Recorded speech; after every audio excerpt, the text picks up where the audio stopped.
When my wife, Sarah, sat me down one evening, I could sense something was off. Her hands trembled slightly as she avoided my gaze. I thought she was nervous about something minor, maybe finances or work stress. But then, with a deep breath, she looked me in the eyes and said the words that would change everything: "I'm in love with someone else." For a moment, I just sat there, numb. It was like the world around me had stopped spinning. I didn't shout, didn't cry. Instead, I smiled, not out of joy, but from a strange calm that washed over me. "Perfect," I said quietly. Sarah's eyebrows furrowed in confusion. She probably expected anger or heartbreak, but instead, I stood up, walked to the kitchen, and poured myself a glass of water.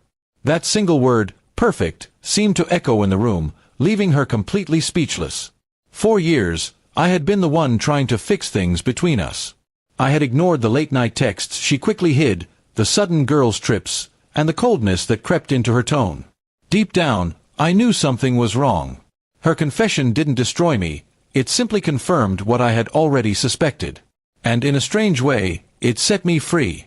Sarah tried to explain herself, fumbling with excuses about how it just happened, and how she didn't mean to hurt me. But I wasn't listening anymore. I calmly told her to take whatever she needed and go to whoever she thought she loved. That night, I packed her bags, set them by the door, and went to bed without another word. She left quietly, not realizing that walking out was the best gift she could have given me. The next few weeks were oddly peaceful. The silence in the house no longer felt empty, it felt clean. I started focusing on my work, my health, and reconnecting with friends I had neglected. My world, once centered around her moods and lies, finally revolved around me again. Then, about a month later, she showed up at my door. Her eyes were red, and she looked nothing like the confident woman who had left. She asked if we could talk. Against my better judgment, I let her in. She started crying before she even sat down. "It was all a mistake," she said between sobs. "He wasn't who I thought he was. I don't love him. I still love you." I watched her carefully, trying to decide if her tears were real or just another performance. Part of me wanted to believe her. After all, we had shared years together. But another part of me remembered the sleepless nights, the doubt, and the pain. "You said you were in love with someone else," I reminded her. Now suddenly, it was all a lie. She nodded frantically, saying she'd been confused, manipulated, and scared.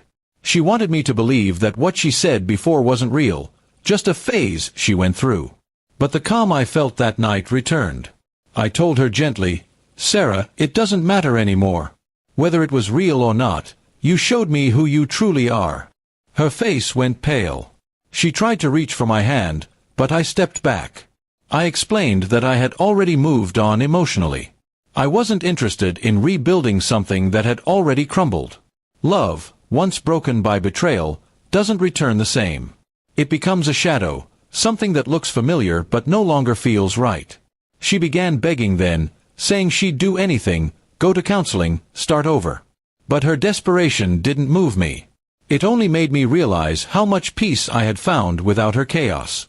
I told her she deserved to find her own path, but it couldn't include me anymore. After she left, I stood by the window and watched her walk down the street, just as she had weeks earlier.